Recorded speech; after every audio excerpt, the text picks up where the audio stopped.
Namaste. I am recording this at 11:11 because it is a direct download from Source, from my angels and light beings. Wait, what? What was I just saying? Sorry, I don't know what came over me. I think I've been living in Los Angeles too long.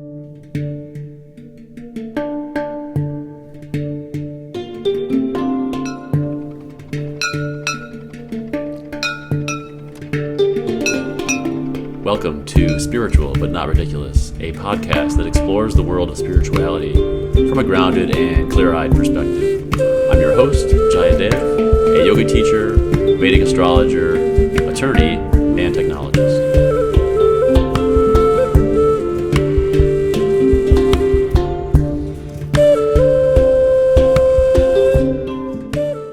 Welcome to season 2 of the podcast. Today I wanted to talk about discernment, what it is, why it's so important right now, and how to cultivate it. But first, a little update about me and what's going on in my life. Since the last episode a while back this year, I've enrolled in a master's program at the California Institute of Integral Studies, focusing on philosophy, cosmology, and consciousness. So it's a very cool program. I'm going to talk about it for a minute. And I'm just so excited about what this means for the podcast. First of all, it's going to, I think, generate a lot of new ideas for episodes, new guests, new discussions, new ideas. It's going to be amazing. So that's the big news, I guess. I'm also kind of moving. Right now, I'm in Tulum, Mexico, but I'm also moving to Venice Beach in California and Los Angeles. So that's happening, and I think living in Los Angeles for this past year has also gotten me thinking about discernment for different reasons. So we'll get into that. But yeah, I'm also launching a bunch of new offerings. I talked about some of those at the beginning of the episode, but I've got my meditation course coming back again in October, which is going to be great. 4 weeks. We really dive into the different aspects of meditation, the mantra aspect, the kriya aspect, that kind of thing. And then I'm offering spiritual mentorship, which is a more long-term program where we work together on your evolution through your astrology and using meditation and kriya and all these other techniques. So you can find all that on the website, cosmic.diamonds. And then I'm also working on some training modules and mantra and kriya, and I'm working on a Dasha Mahavidya, classical tantra, wisdom initiation that's going to be really powerful. So look for all that. But with school, I just wanted to give you a sense for what I'm studying and what the kind of ethos of the school is. So this program, this philosophy, cosmology, and consciousness program, is inspired in part by Alfred North Whitehead's view of education in the university context, that the function of the university is to enable the future to appear, first in thought and then in action. And so I love that that's kind of the starting point for this program. And so all the faculty and students all sort of subscribe to 3 fundamental goals within that. The first one is to expand consciousness through learning and imagination and different approaches. It's a very sort of interactive program in some ways. And the second goal is to analyze the current devastation of planetary life and to liberate ourselves and our communities from the underlying causes of this devastation. And so I love this goal because this is something I've been thinking about for years and trying to find a way in and how I can best be of service in this way. And so this program, I think, will lead to a lot of ideas in that area. And so some of the causes that we're already talking about in the course, in some of the courses, include anthropocentrism, like sort of prioritizing the human over the non-human, the patriarchy, obviously, and capitalism, and the kind of the tyranny of reason that I've been talking about on the podcast is part of it. This sort of mental ego, the way we think, our worldview, all that stuff is kind of feeding into our current situation. So that's the second goal. The third goal of the program is to draw from the deep wells of philosophical and religious and spiritual wisdom and scholarly and scientific insights to bring forth a profound vision of a new planetary era. And so as you can tell, this program is very innovative and progressive and holistic, and I just couldn't be more excited to be in it. Just to give you a sense for some of the courses I'm taking right now, I'm taking one called Cosmos and Psyche that's based on the work of Rick Tarnas primarily and Stanislaw Grof. And this course examines sort of, the connection between the cosmos and the individual soul and how archetypal astrology kind of plays into that. And then I'm also taking a course called The Great Turning, which looks at our current situation, in terms of our crisis, and it kind of breaks it down into three grand narratives. There's the Great Unraveling, which is kind of a description of how we all feel like things are getting worse in a certain sense, and then the response to that oftentimes is business as usual, which is where everyone just kind of continues doing what they're doing, working at some job, making widgets or whatever, because what else are you going to do? And then there's the third narrative, which is the Great Turning, which is a phrase that Joanna Macy has coined. And this is, the creation basically of like life-sustaining societies and cultures that are in harmony with the longer-term interests of the wider Earth community. And, it's kind of related to a concept that I've been talking about on the podcast a lot, which is this kind of oncoming consciousness or wisdom revolution. So it's very connected in that way. And what I love about this Great Turning is that we're reading a book called Act of Hope, where we kind of learn that hope is not something that you have as a result of the situation around you, but something that you can actively kind of put into the situation around you in a sense. And so that book is in part based on this system that Joanna and others have developed called the spiral of the work that reconnects. And it's a four-stage kind of spiral that kind of goes around through these 4 stages repeatedly. And the 4 stages are coming from gratitude, honoring our pain for the world, very important step, seeing with new eyes, and going forth and, being of service or being relevant in the world as a result of this ongoing process. So it's a very action-oriented course, there's a lot of exercises and sort of reflection and that kind of thing. So anyways, just to give you a sense for how amazing and powerful and just relevant this program and some of these courses are to me right now. And I think to all of us, really, is how I feel. Okay, so let's talk about discernment.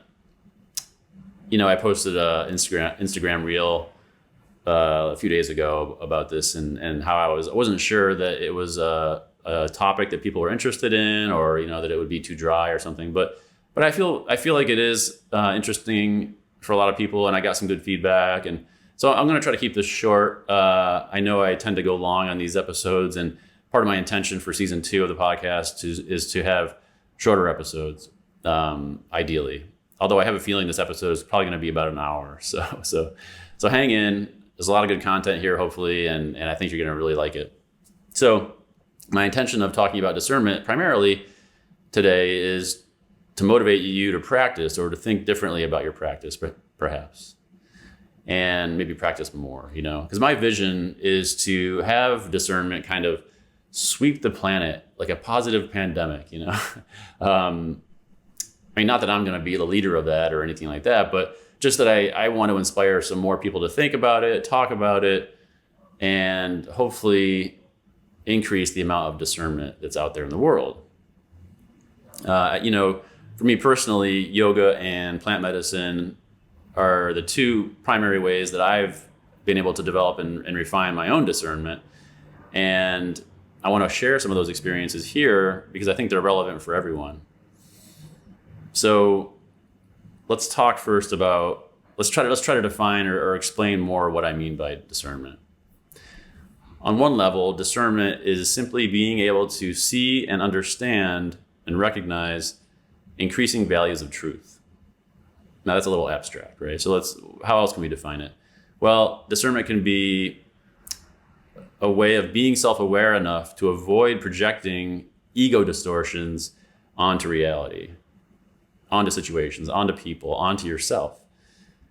And it's sort of knowing intuitively that something is true because you are relatively free of things like craving and aversion or having strong preferences. when you're in that state, which is kind of the state of yoga, then truth just kind of shimmers in front of you, you know? So basically you're no longer projecting your personal preferences onto things. And so you can see things more clearly as they are. And so part of this process is being able to evaluate things without being critical or judgmental or dismissive, but seeing that some things do have greater values of truth. There's no good or bad. There's no more or less worthy. There's no, sort of positive, negative in a certain sense. There's just more or less truth, right? And I think we see this, and we'll explore some examples, but this is the kind of the idea I'm getting at. It's a very nuanced way of thinking. It's not black and white. So we're going to have to be able to draw fine distinctions, for example, between like sacred geometry and numerology, which are valid spiritual pursuits and approaches.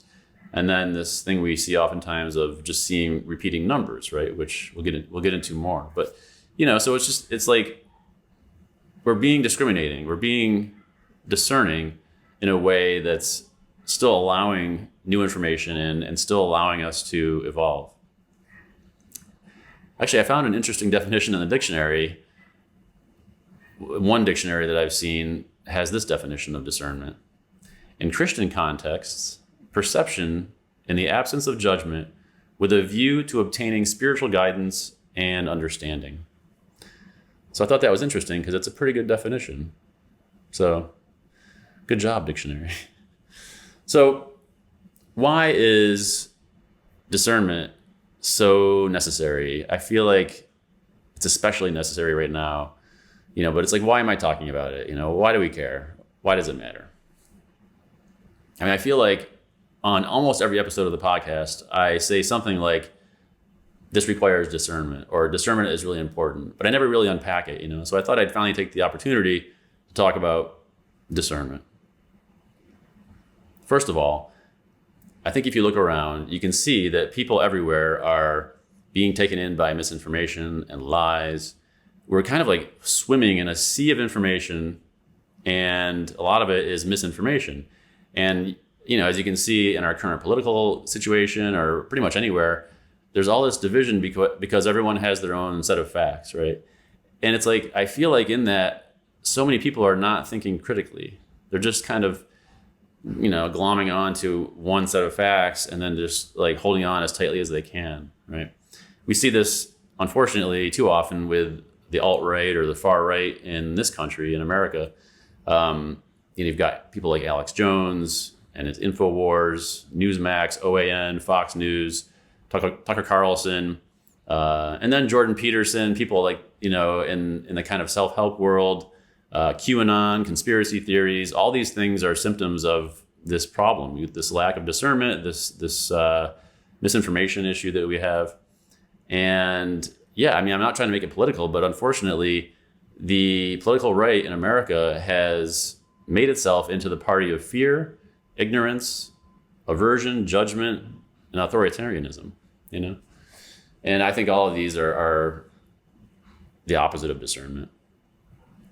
In addition, I've been watching a lot of YouTube videos lately that sort of systematically debunk people like Jordan Peterson. And they're good examples of discernment and the ways that discernment can come in. But then the problem with those videos and the problem with that approach is that they are still coming from this like pure reason, and they're letting their discernment kind of swallow itself, so they're pointing, they don't have a sort of overarching ethos. They're just kind of deconstructing things, and then there's nothing left to really hold on to. And so I hope in this episode to offer you, not just a way of deconstructing things, but a discernment that is spiritual and that still offers some evolution and some positive sort of qualities. Okay, so, not only do we see this misinformation in the news and in media, but during the pandemic especially, so many of my friends, spiritual teachers, were taken in by conspiracy theories of different kinds. And, I watched this happen, and I was a little surprised because I always assume that people who are sort of, especially spiritual teachers, are, discerning. And of course, everyone has their own viewpoint, but I think conspiracy theories are a good example of where discernment is so necessary, and I'll talk about that in a little bit. But it's clear to me as a society, as a humanity, that we need to develop the ability to think for ourselves. It's not easy. We're not taught how to do this. Nobody teaches us this in school, for example. I think maybe if you go to university for journalism or philosophy, or law school for sure teaches you how to be discerning in certain ways, and law school teaches you how to sort of think like a lawyer, which is what I learned when I went to law school, and it definitely helped me. But again, that's an example of where there's a kind of thinking where the skepticism and the criticism becomes like the overarching kind of mental model, and you find yourself like finding faults with everything. And I certainly found myself doing that as a lawyer, and that's part of why I left the law. And I felt like it was polluting my mind, this kind of finally parsing everything and being overly critical and judgmental and all that. So it's hard. Nobody teaches us how to be discerning in a healthy, balanced, holistic way. Okay, so combating misinformation and conspiracy theories is one reason that it's important to talk about. Another reason is that it's the antidote to being ridiculous, which is my whole thing, right? So what do I mean by that? Basically, when I say ridiculous, I mostly mean spiritual bypassing, spiritual materialism, that kind of thing. And, spiritual bypassing is where you subscribe to certain spiritual concepts without embodying them. It's all like concepts. It's all kind of mental models, but no actual integration. Or it's like clinging on to the light very tightly and only wanting to be in the light and not doing any of the shadow work. That's another form of bypassing. It's looking, maybe it's like looking spiritual and going to spiritual places. Like me right now, I'm in Tulum. And, just doing all that because it's cool and trendy, like wearing a wide brimmed hat and a flowing shirt or whatever, I'm wearing mala beads, am I being ridiculous? It all depends on how you look at it, what your intention is, what the purpose is behind it, and so, all these things, the hats and the whatever, it's only ridiculous, if there's no substance behind it. So hopefully, the content of what I'm saying and hopefully the Shakti of it is all that matters. It shouldn't be how I look or anything, And so one way this manifests, I see this in Los Angeles quite a bit, is you see signs and portents everywhere. This is part of the kind of spiritual bypassing. For example, this repeating numbers thing, which I encounter quite a bit in Los Angeles. People love saying, oh, it's 1111, or, the address is 2222. That must mean something, and everything is sort of imbued with meaning, which is a nice intention, a nice bhava, a nice way to be in the world, finding meaning everywhere. But, people see these repeating numbers as like messages from their angels and light beings and all this stuff and from source. And I don't know, I looked into it. I was curious, so I looked into it. And there isn't really any like spiritual tradition underlying these repeating numbers.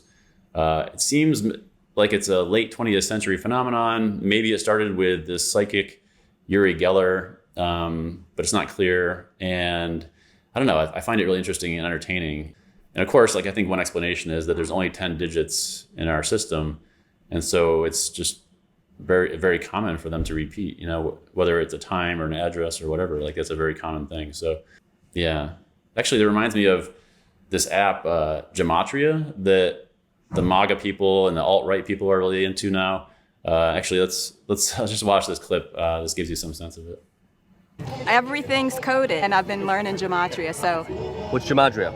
Can I pull my phone out for a second? Sure. Okay, so it's called the gematria, and it's a calculator. Gematria is a mystic numerological key and an app which allows believers to type in words and get back meaningful numbers. You type it in the calculator, you get these numbers. And so Michael Jackson's last concert was "This Is It," comes to 113. You know what that means? Do you? I don't know what that means. So 113 means not true, So Michael Jackson, that wasn't his last concert. and he's alive. Michael Jackson's alive. People are talking. Is Bin Laden still alive? Tim, Are you doing math right now? no, I'm trying to remember his real name. Tim. Osama Bin Laden. Yeah, Tim. Tim? Someone, forgot his last name. Tim is not the most Saudi name. And he wasn't Saudi, he was from the CIA. How does MAGA and Trump fit into all this? Well, Trump, 88. Help me out with Jay that. Kennedy, 88. So they're the same person? I don't know. That's what gematria says. Type this. America is in a bad place. 146. What's 146 mean? Let's go Brandon, 146. Right? That means... Let's go Brandon's 146. Let's go Brandon's 146, and so is America is in a bad place? Yes. Let's go Brandon. But do we want to connect those two? Well, we are connecting it. That is connected. It does feel connected. It does. Does it feel good? Do you have goosebumps yet? I'm getting goosebumps I have right now. goosebumps too. Yeah, so you can see with this woman, there's a desire. I think it's this desire, to find some certainty in what feels like a very uncertain world. What I was saying earlier about us going through the great unraveling. That people are really wanting to grasp onto some kind of explanation, some kind of certainty, and that can come from any source. And I think it's also, again, it's nuanced, because I think, for example, critics of something like astrology might not see a difference there. You might think like, oh, people who are into astrology are doing the same thing. They're looking for some kind of certainty in a very uncertain world, but it's not real. But actually, astrology is, and this is where discernment comes in a different way, right? So critics of these systems, they need to understand the system they're criticizing first, So anyways, so I get it. Being spiritual is a form of rebellion in a certain sense in our world, and so it means rejecting the mainstream oftentimes, and rejecting societal conditioning, rejecting the worldview of your parents or whatever it is. And so when you do that, you're naturally needing to open yourself up to alternative viewpoints, and you start to realize that all of these things that are rejected by mainstream society are actually valid. And so then it becomes this kind of like another form of black and white thinking, where you're like, well, anything that's alternative must be true. Like anything that's rejected must be true, becomes the litmus test. But actually, it's another place where you need to exercise independent thinking and critical thinking and discernment. So what's the big deal? Why is it so important to not be ridiculous? Well, first of all, there's nothing wrong with being ridiculous. There's nothing wrong with being any kind of way. There's no bad people. There's no lesser people. Everyone's doing the best they can. But I think it is important. I think there are immense benefits to discernment and not being ridiculous, in my framing of it anyways. First of all, it's an antidote to misinformation and conspiracy theories, like I've already talked about, but also, it's a way of avoiding spiritual bypass, and there's all sorts of reasons to do that. And it's once we get into like other ways of being and knowing, like intuition, for example, it's an important part of being intuitive, because if you're not discerning, you will think that your desires are your intuition. So you'll say like, oh, I need to get a massage. But maybe you just want to have a massage. It's not an intuition; it's just a desire. So I think when you start talking about your intuition, you need to be discerning when it comes to these more subtle sort of ways of knowing. Another example is when you start interpreting astrology or tarot cards or numerology. It's so essential in those practices to not be projecting your desires or your cravings and aversions or whatnot, your conditioning, onto what you're looking at, right? Rick Tarnas in his book, Cosmos and Psyche, makes this point. As you're practicing astrology, it's so essential, because you're dealing with archetypal forms and things that are less precise. And so doing this requires a self-critical awareness of unconscious tendencies towards, for example, narcissistic distortions, where random or peripheral events are transformed into signs from an egocentric universe, like the repeating numbers I was talking about.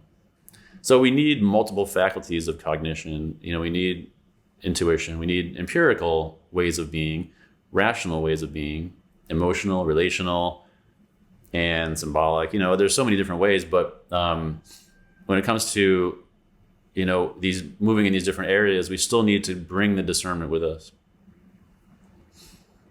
And so another way this can be helpful is as we go on the spiritual path and we look for teachers, we look for guides, this will help us to not sort of follow a false guru or a teacher without integrity, or even in the worst case, to join a cult.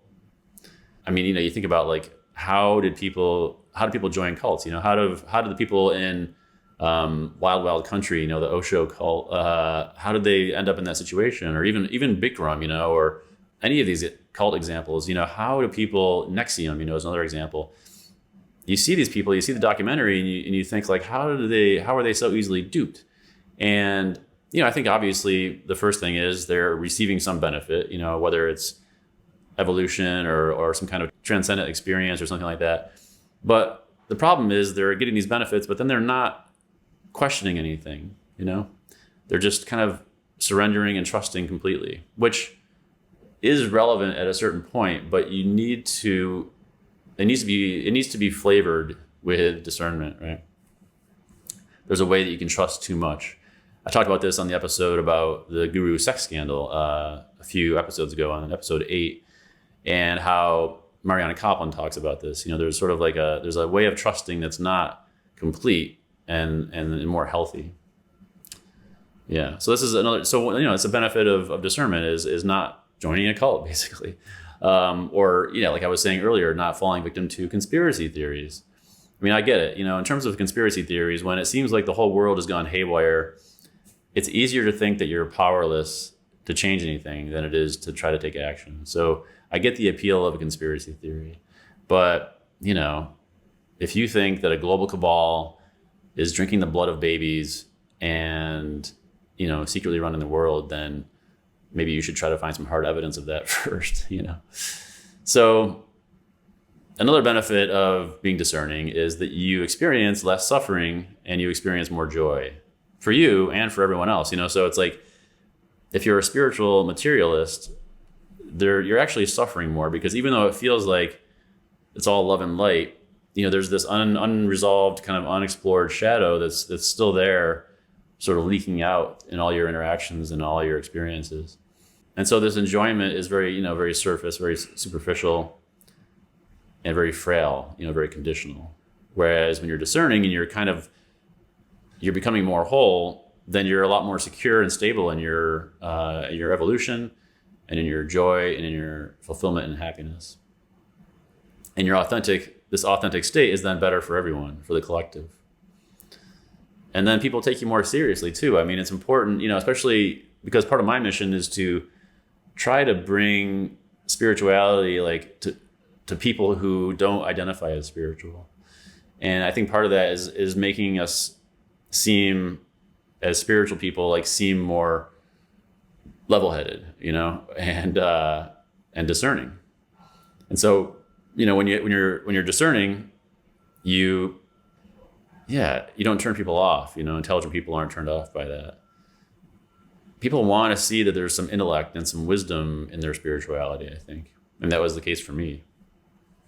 And when you're discerning, you then start to manifest and cultivate a more authentic and beautiful spiritual community. Your Sangha is more authentic and deep as well. And then you become more grounded and secure and whole in yourself. And you evolve more quickly. Not that there's any hurry. There's no hurry to evolve, but the more you evolve, the more you reduce your own suffering and the suffering of others. So there's so many benefits to being discerning.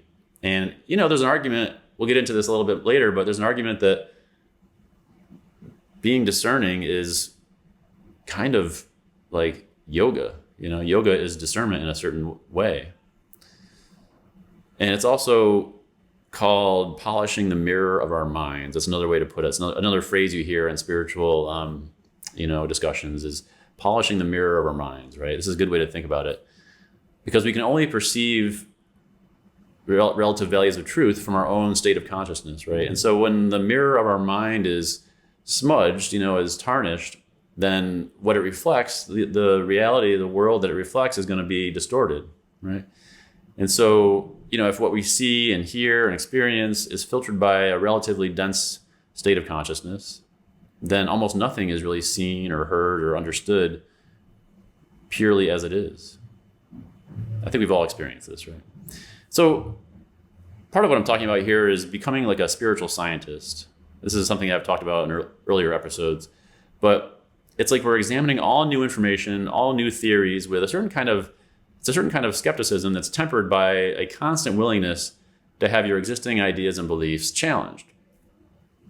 This is the kind of discernment that I'm talking about. It's observing, examining, testing, and refining.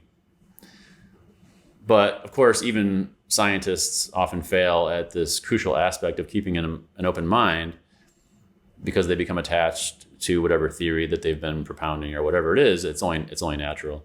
So, it's crucial to be self-aware and to examine your own beliefs as well. It's a very nuanced process.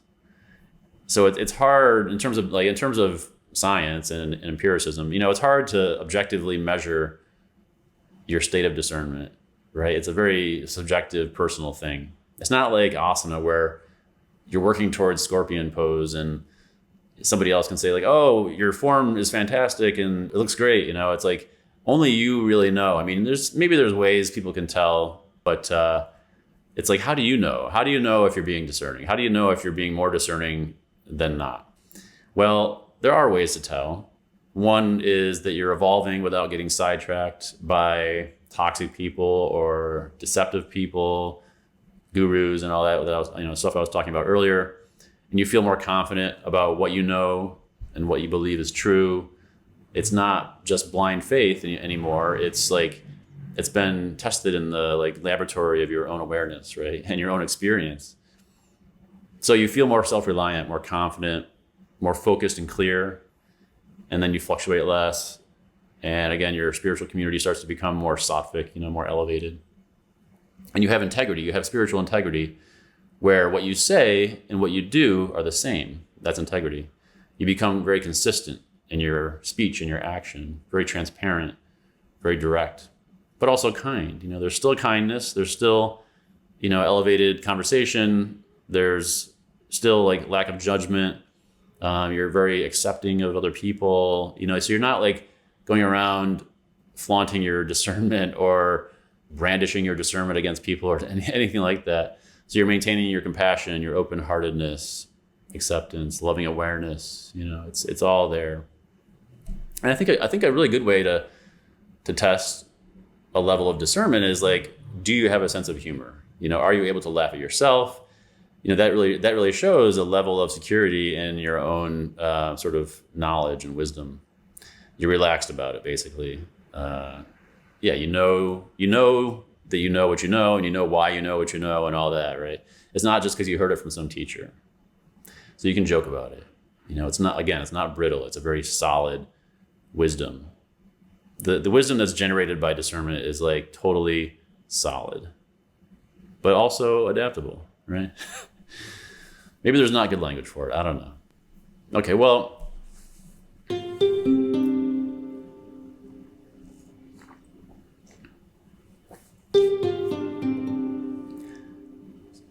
what is the process? How do we become more discerning? I'll start by summarizing briefly, and then we'll go into some of the details. So it's this kind of self-reinforcing spiral of yoga that I like to talk about. It includes meditation. Meditation is a huge part of cultivating discernment. But also there's this idea of correcting the intellect or refining the intellect that comes out of like Patanjali's Yoga Sutras and the Bhagavad Gita and these ancient spiritual texts from the Yog-Vedantic tradition. So within that, there's svadhyaya, which we'll talk about. There's like self-study, self-awareness. There's studying these ancient texts can be a part of the process. And having a teacher who's wise, a guru perhaps. Again, we'll talk about the complexities of that in a minute. There's having spiritual community as part of the process. And then there's, working with plant medicine potentially or sacred plants. And a huge part, in my experience, of becoming more discerning is learning how to feel your feelings, because in yoga, we talk about how it's basically like the mind is actually the heart mind. It's like one unit, one atomic unit. And that's because every thought has an emotional component and every emotion has a thought associated with it. So, we'll talk about this more, but the more you're in touch with your feelings, the more you're letting them flow, the less they're coming in and kind of coloring your thinking and your discernment. So we're moving away from decisions that are driven by unconscious emotions, and so some of the practices that can help with feeling your feelings are these kriyas that are part of the practice I teach, elemental yoga. And plant medicine is very helpful in helping you feel your feelings. And then traditional psychotherapy too is very, very helpful in that way. So we'll talk about those two in a few minutes. Yeah, we'll talk about Patanjali's Yoga Sutras for all the yoga teachers in the room, the nature of the mind and how to release our conditioning, samskaras and kleshas and all that. And yeah, one way to say this is that the process is basically just practicing what we call like full spectrum holistic yoga, right? So it's not just asana, but pranayama, meditation, kriya, and all the different sort of styles of yoga, so to speak, too. So it's not just Raja yoga, it's not just asana, meditation, and all that, but there's karma yoga, being of selfless service in the world. There's bhakti yoga, devotional yoga. There's jnana yoga, which is the yoga of wisdom, which is a lot of what we're talking about today. This episode is more in the jnana yoga tradition. And then classical tantra has a lot of practices that can help with discernment as well. The ancient tantric yogis from 1,000 years ago in Kashmir thought long and hard about discernment and had a lot to say about it. So let's talk about the theory of mind. It sounds a little bit kind of boring, right? But it's kind of cool. And it's an important sort of foundational framework, I think, for this discussion. So the first thing we learn in yoga, of course, hopefully you've all experienced this, is that you're not your mind, right? You're so much more than your mind. And you stop identifying as the mind. You stop identifying as your thoughts, right? So the mind is just one sort of part of you. It's like a tool that you can use, but it's not you. The larger container is this chitta, this pure consciousness that we are. And, as Krishna tells Arjuna in the Bhagavad Gita, because you have this mind that's not you, but it's it's in the toolbox, you can actually master the mind. That's what yoga is essentially, is mastering the mind. But you can't be a master of the mind if you live entirely inside of the mind, right? So part of the process is this disidentification and then this kind of expansive experience of your larger self. And so in the Bhagavad Gita, Krishna is talking about three aspects of mind. There's manas, buddhi, and ahamkara. So manas, and Patanjali talks about this too. So manas is this basically like the part of the mind that's taking in information from the sensory organs, right? It's the sponge of the mind. It's taking information in, and then as it's processed by the buddhi, the second part, this information is then stored in short and long-term memory. And so the second piece of the mind is the buddhi, the discrimination quality of the mind, or the discerning quality of the mind. And so the buddhi is kind of the crux of what we're talking about today in a certain sense. And it comes from the root bud, which is the same root where the word Buddha comes from. And so really the Buddha, he was called the Buddha because he was supremely discerning, so the buddhi is this kind of discerning function of the mind. And so that's what we're kind of focusing on today. But the third part is the ahamkara, the ego part of the mind, the sense of self, the kind of sense of a separate self. And the ego is a crucial part of this process too. I mean, it's a whole other topic, but this is like this kind of like fictional, in a way, sense of yourself that's kind of an accumulation of all of your past experiences, and your identity and everything is all in this ahamkara. And it's oftentimes the ego is coloring the buddhi and the manas. It's coloring our discernment and our memories, and it's coloring the way we take in information. So if our ego is not refined, is not corrected, then we can't see clearly. We can't take things in an unfiltered way. We can't truly be discerning, right? For example, if your identity, your ego identity, is like a white supremacist, then you can be very educated, and you can be very discerning in a certain sense. But then there's a certain unexamined set of assumptions that are coming from this ego identity that you haven't looked at, right? And so this is creating an obstruction to truly being whole. So in yoga we refine the buddhi and the ahamkara, and that's what we'll talk about next. Okay, so that's the theory of mind. Now we'll get into the nature of the mind in the sense of like the different types of thoughts and emotions and feelings and memories, right? So as we learn in Patanjali's Yoga Sutras, there are vrittis. So the second sutra is Yoga Chitta Vritti Nirodha. And what that means is yoga is the cessation of mental modifications, or the cessation of these vrittis. And so vrittis are just like basically thoughts or disturbances in the mind. And so one way to look at that is that yoga is the quieting of the mind, right? But also it is the quieting of the mind process is happening by addressing these vrittis, a certain kind of vritti. And so there's a kind of vritti called a samskara that is a big part of the problem, right? In a certain way. So it's these samskaras that we're working with in this refinement process as we develop our discernment. Now, a samskara is basically like a mental impression that's stored in the subtle body, because the mind is actually a part of this continuum in the subtle body. And these samskaras are like archetypal impressions on the mind. They're like memories of the past that have been kind of unprocessed, like they're unnoticed by the awareness. And so they're there, kind of behind the scenes, influencing your discernment. They're creating all these impulses and trains of thought that you're not in control of, and impressions that do not fit into your sort of current view of yourself. And so these samskaras are very powerful and very important to address. Part of yoga is making these samskaras conscious, and then we can release them, right? And you can see why these samskaras are making it so we can't discern, because they're influencing our ability to do that from the unconscious, basically. And then our mind, as we start to release these samskaras, our mind can then naturally become more quiet and still.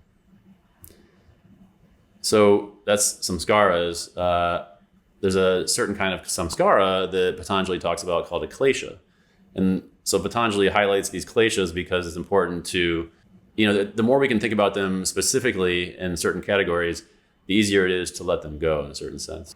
So in Sutra 2.3, Patanjali says, avidya, ashmita, raga, dvesha, abhinavesha, kleshaha. And so he's giving us a list of 5 kleshas, or types of samskaras. So the first one is avidya, which is just ignorance or lack of wisdom. And this is a lot of what we're talking about in terms of discernment, and Patanjali talks about how it's the root cause of a lot of suffering, this avidya. And through discernment, we can start to let go of avidya. And this ignorance in this context can include confusing the mind with the unconscious, or suffering it with happiness, or a guru as a teacher, or the impermanent as permanent. It's all these different ways that we confuse things, right? And so this is one type of klesha, one type of samskara that we start to directly address, right? This ignorance. And then the second and third klesha are craving and aversion, raga and dvesha. So you can see how with craving and aversion, you are not discerning because you're like, oh, I don't like this, and so I'm going to push it away, or I want that, so I'm going to bring it closer. But it's clouding your judgment because in the grand scheme, you should not be doing that. Like this is why a classic example would be like falling into old patterns in terms of romantic relationships. Let's say so you're sort of falling into these things through desire, but you're forgetting that you have this pattern that you need to address and that sort of thing. So these are other kleshas, and then asmita is the fourth klesha, and this is identification with the ego, which we already touched on. This ego, this collection of like self-images that are kind of a fictional thing. So it's like we don't want to be attached to a story about ourselves. It's this contraction of our larger being that we're wanting to let go of, right? And this is related to the fifth klesha, which is abhinavesha, and this is like clinging to our way of life. Essentially, it's like holding tightly to our current identity, and so that when new situations present themselves, we don't see them clearly because it's unknown, and we're wanting to hold on to the known. And so that's another version here, so it's like when we go deep in yoga, whether it's a kriya or meditation or what have you, or plant medicine, then we burn through these kleshas, we burn through these samskaras, and we prevent new ones from forming too. And so this is the process we're basically talking about in more detail. Just a couple more examples from the Yoga Sutras that are helpful. In Sutra 1.7, Patanjali talks about this thing he calls basically like correcting the intellect. And he says this arises from, direct perception, from the state of yoga, and from reliable sources. And, when he says direct perception, I think part of what he's getting at is like we're more conscious and aware of what we're exposing ourselves to. So we want to, in life, we want to think about, the kinds of information, the kinds of people, the kinds of situations that we're exposing ourselves to, because the things that occupy our mind and our awareness most consistently become our consciousness. And so, we don't want to watch a lot of reality TV perhaps, or a lot of 24-hour news channels, that kind of thing. Of course, if you want to have guilty pleasures or, mindless entertainment, that's fine. But just be aware, I think, of what you're exposing your awareness to. And then the state of yoga, your experience arises directly out of your state of consciousness. So the more that we're practicing yoga and having the experience of yoga, which is basically unity, the more we're starting to have that experience that's coloring our awareness. And that's helping us to correct the intellect. And then, again, reliable sources, he means ancient texts, reliable teachers with integrity, spiritual community, and that kind of thing. I guess the last thing I'll say about Patanjali, there's a lot to say about Patanjali's Yoga Sutras. One of the niyamas in Sutra 232 and other sutras is swadhyaya. This is self-study, and here he's telling us more about this niyama, and he's saying this is one of the limbs of yoga, right? And without this ability to basically turn our discernment back onto ourselves, we can fall into this trap of thinking that we're discerning, but that's actually an identity structure that we're creating instead. So it's very important to turn the light of our awareness and our discernment back onto ourselves. So sometimes the only way to do this reliably is to have a teacher who can point you to where your blind spots are. So let's talk about that in a minute. But the other ways we can do this is through just contemplation, just, reflection, self-observation over time, self-practice, that kind of thing. It's this capacity to observe yourself without judging or analyzing, without applauding yourself or critiquing yourself. You're just observing, just neutral. The more you can do that, I think the more you start to develop your discernment as well. It's a kind of self-honesty, because we want to avoid not admitting things to ourselves. We want to start admitting things to ourselves, even if it hurts, right? Or it might bruise the ego. And I think part of this process is just like forgiving ourselves and being soft with ourselves. This is part of this process of being self-aware, I think. It's like making space in our lives for just self-acceptance and self-love. I talk about, when I teach meditation, I talk about how, in a way, meditation is just this practice of fully accepting yourself. I think that's a big part of the journey here.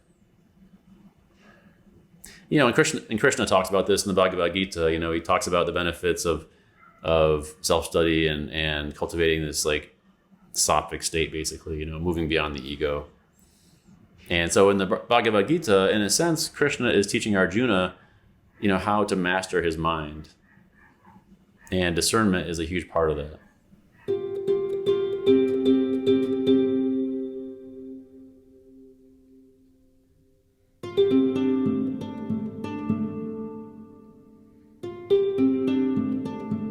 In terms of gurus, it's a big topic. And I refer you to episode 8 of the podcast. But I personally have immensely benefited from the ways that different teachers of mine have corrected my intellect, have helped me to see the blind spots. And I really feel like I wouldn't have seen those things without that person's help, So this is it's a huge asset. If you can find a teacher that is wise and has integrity, there's no replacing that, really. Yeah. In one sense, this is the whole purpose of a guru, is to correct your intellect and to give you practices for doing that. But yeah, there's risks. You might have somebody who's trapped in some kind of ego identity, or doesn't have integrity, or, is abusing students, or taking advantage of people, all that stuff. So it's complicated. But just to give one example of like a simple way, I think I've talked about this before, but out in India, I was living at the ashram at one point, and I was training teachers, and I had this situation where I was training some students in a class setting, and some other teachers came in the room and started practicing asana and kriya in the back of the room, and it was very distracting and very disruptive. And so I asked them to leave and everything, but I went around for a couple of days, sort of waiting for them to apologize, and they never did, So I went to my teacher and I said, when is it appropriate to expect an apology? And he kind of laughed and he said, never. And I was like, oh yeah, that is true. And it's just funny because the role of a teacher is almost like to point out things you already kind of know, but just need someone else to say. So if you can find a teacher, it's definitely hard. In some ways, it's like harder than finding a good therapist, And that's why people like Terence McKenna, who I know I've quoted extensively on the podcast, but Terence McKenna at one point said, "Follow plants, not gurus," right? And I think there's some wisdom in that. And let's talk about plants then. So, some of my friends think that plants are ultimately the best way to cultivate discernment, and I don't disagree. I think, especially ayahuasca or these sacred plants that can be used in a ceremonial setting, are immensely helpful for cultivating discernment. They help you to see your own blind spots too, like a teacher would, in my experience. And in these ceremonies, like your samskaras are bubbling to the surface and you're releasing them, basically. You see all your conditioning and you see all these unprocessed thoughts and emotions, and you're able to sort of face them in a way that's in a container that's very safe and very healing. And, as a result, ignorance and fear and incorrect knowledge are all burned away, and we get in touch with our emotional body and our intuition, and we start to tune into our higher self, and we learn to listen, and yeah, it's like a very effective form of like swadhyaya or burning through these samskaras. And so what's happening, I think, is that our higher self or the grandmother or the cosmos or spirit or what have you, it's bringing all these unprocessed samskaras to the surface, and helping you to like release or integrate them. And then the shaman or the curandero or the vegetalista is there as part of the process too. So it's like not just the plants, but it's like, it's the shaman, it's the ikaros that they're singing. It all works together to serve as a kind of mirror and an intellect correction device in a more subtle way, like with the ikaros especially. Like, for example, it's like the ideal form of a guru in a way, because you might be having an energetic experience, and the shamans are trained to pick up on that. So they'll tune in, they'll see, in a sense that you're having an experience of releasing something, and then they'll sing an ikaro that's designed to, maybe like exacerbate it, push it, intensify it, and then get it out, right? And then to soothe as well. So, for example, I had the experience once where I was dealing with some childhood trauma, and the shaman came into the room and said, "Hey, I was just singing this ikaro for metabolizing childhood trauma, would you like to hear it?" And I said, yes, and it was like, yeah, and it was so perfect. And so it's like, in a way, these ceremonial sacred plant experiences can be like working with a guru, but like even better, right? Without all the guru games. So plant medicine, it's awesome. And then, and I think, like I touched on before, spiritual community, sangha, it's like having a guru in a certain way, in the sense that it's, you have people who you trust and feel safe with, and they're all walking on the path with you, and they can gently and gracefully call you out when you're deceiving yourself. They can point out your blind spots. I mean, they might, individually, they might not be as wise as a so-called guru, but collectively, I think they would be, and yeah, and a sangha, a spiritual community, is not fraught with all these power dynamics and sex scandals and all this stuff, right? And the extent to which you might be disappointed in one person is, doesn't overwhelm your whole experience. So you want to find spiritual community that can provide the right balance of support and the correction of intellect. A community where people are honest and direct, but loving and nurturing and caring and practicing. You want a community where people are practicing. So it's been nice during the pandemic to have more online community where we can do this together. But it's also good, I think, especially in this situation, in terms of like discernment, it can be good to be together in person as well. And I'm looking forward to doing that more often. It's part of why I moved to Los Angeles. I'm trying to cultivate several different communities and build community in certain ways. And so, I find increasingly that community is one of the most essential pieces to helping with this process. And I touched on this before, but therapy, traditional psychotherapy, can be immensely helpful for cultivating discernment, in the sense that that's another example where you're getting sort of like unfiltered, unbiased feedback, but it is hard to find a good therapist. I got lucky in the past. I worked with a therapist for years that was amazing and immensely helpful, but it's not always that easy. And it's a very slow process. It doesn't offer any practices or any experiential things that can help you kind of move through samskara or that kind of thing. Although we're in a kind of very, exciting time of this renaissance of entheogenic, psychedelic-assisted therapy. So definitely seek that out. I haven't tried that myself, but maybe that's another great option. I think it must be, right? And then in terms of, just to bring it all back, in terms of yogic practices, again, meditation is one of the most essential practices for cultivating discernment. It's a process of going deeper into yourself, into silence, into a space where the mind can oftentimes be naturally corrected, or maybe a samskara comes up. I certainly have had meditations where things come up, I cry for like maybe the whole time, that kind of thing. And so that can be a setting where the intellect is naturally corrected. You might start to see, you become more self-aware through meditation, and then, thoughts that are based on incorrect knowledge can be let go of. So, meditation is another way of becoming more sattvic, and Krishna talks about how the sattvic state is a state of being discerning. And I'm offering my 4-week meditation course in October. So check that out. I offer it roughly once every season, or at least 3 times a year. So look for that, cosmic.diamond/meditate.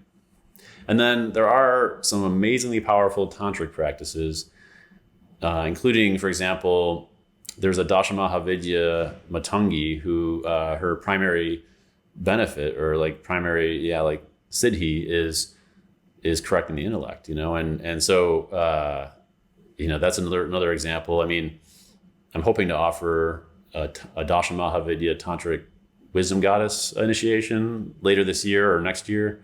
So look for that too, and I'll be sharing more of that soon. But yeah, there's these visualization and mantra practices that come from ancient India, and then devotion. I think devotion and kind of a bhakti yoga is very effective because it's opening you up to the intelligence of the cosmos. Part of this devotional quality is like you're opening yourself to other forms of sort of intelligence from nature, and you're through that process you're identifying less with the mind exclusively. And so examples of devotional practices can be sacred rituals, puja, arti, these other bhakti practices, kirtan, chanting the names of God and goddesses, that kind of thing. So devotion, very effective as well. And then there's a lot of kriyas in our tradition that are great for correcting the intellect as well. There's, for example, Mahashakti Kriya, which is where we're working with the three primary forms of Shakti, the will, the wisdom, and the action kind of Shakti. Very effective for this. Garuda Kriya, where we're refining our intuition and our intellect. There's Dream Piercer Kriya, where we're piercing through our illusions, and it goes on and on from there. But Kriya, very effective for cultivating discernment and also feeling our feelings, as we talked about before. So that's discernment. And I know I went on for a while there, but hopefully it was useful and interesting. I just wanted to summarize. I just think, it's a muscle that we can exercise. And I think people don't focus on it enough, or we don't talk about it enough specifically. And, if you're lucky, it's a byproduct of your own spiritual practices. But I think there's a benefit to really focusing on it as a practice. So hopefully this discussion provided some sattvic food for elevated thought and some motivation to recommit to certain practices, or maybe it inspires you to go work with plant medicine or to find a therapist who's offering, sacred plants as part of their therapeutic process, or maybe it's motivating you to find spiritual community or even to seek out a teacher. They are out there. I believe it. So hopefully, discernment can help you become more solid in yourself, more grounded in your spirituality, and ultimately less ridiculous. So thank you for listening. If you have any thoughts or comments about this, please, you can email me, jaidev@cosmic.diamonds. You can message me on Instagram at kriya.guy. You can join my Cosmic Collective, which is on the website, cosmic.diamonds. And if you like the podcast, please review it on Apple Podcasts. Thank you so much. Hari Om. I'll see you next time.